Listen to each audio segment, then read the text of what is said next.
Hello everybody and welcome to Cascade episode 8, my layout which is set in the Pacific Northwest near to Malaga in Washington State. Last time that you saw this layout I got a great big hole in the track bed, so let's take a look and see what I did about that. Well, here's where the hole was. I hope you can see just there. By the time that the acid had finished fizzing away and causing damage, the hole had gone all the way through to the wood, all the way through the foam. So what I ended up doing was packing the hole with pebbles out of the garden and then filling that with what we call polyfiller in the UK.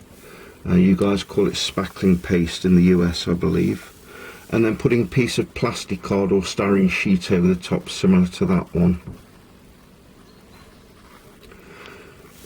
So far it runs okay.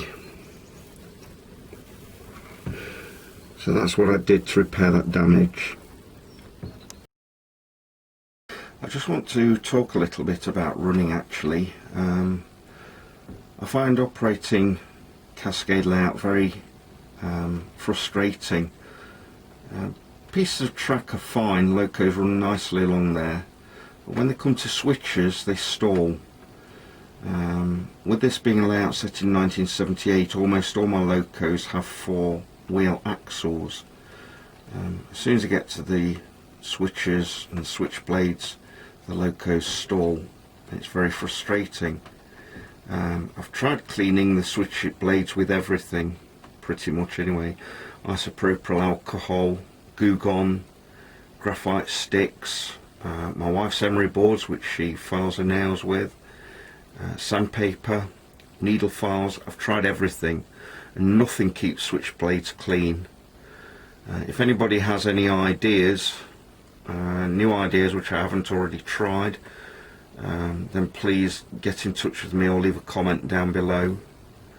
It really does spoil my enjoyment of this layout, and at the moment all I'm doing on it really is putting scenery on there.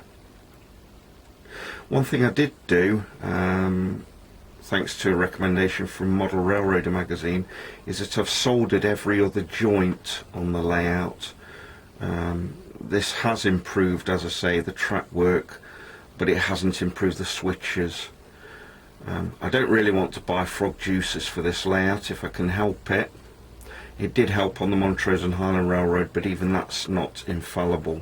Locos do still stall on switches. So if anybody has a fail-safe, a cure-all if you like, for getting trains to run smoothly through switches, I would be very glad to hear from you.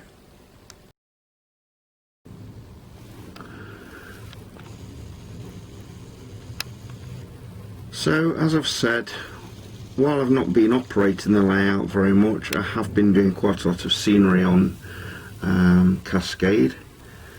You can see this little area's now got more bushes and trees on it. This area needs more trees and I have ordered some more. They should be going on very soon. I've added some trees and bushes on this embankment. The area around the culvert is now looking a little bit better, although that still isn't finished yet. And I've extended, if I can get it into focus,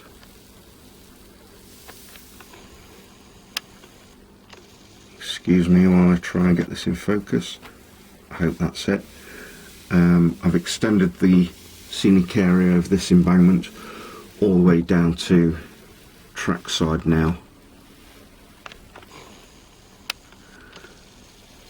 These are woodland scenics, clump foliage. One thing which I have tried for the first time on this layout is this stuff. Excuse the drawing pins. This is like a former sheet which woodland scenics make. Usually I just put mod rock over the top and then put the scenic scatters and the static grass and so on over the top, but this time my friend Lackey gave me some of this, some offcuts, and I decided I'd experiment with it. It bends. Let me show you. Here's a piece of it.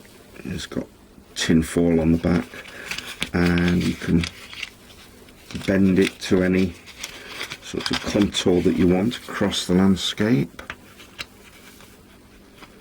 and then cover the landscape in white glue or your glue of choice, and then just put it over the top. And I'll leave those drawing pins in there to try and keep it in place overnight, and then put my scenic materials over the top of that. So my grass mat, static grass, scatter materials, lichen, trees, and so on. And see if you can spot where the straight plaster cloth finished, the mod rock.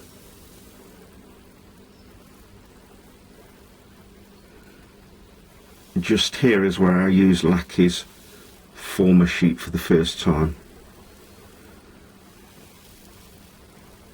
and I know it's there because of this seam here,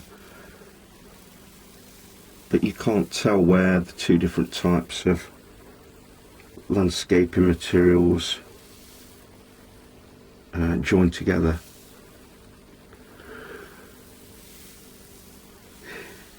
Anyway, that's it for today.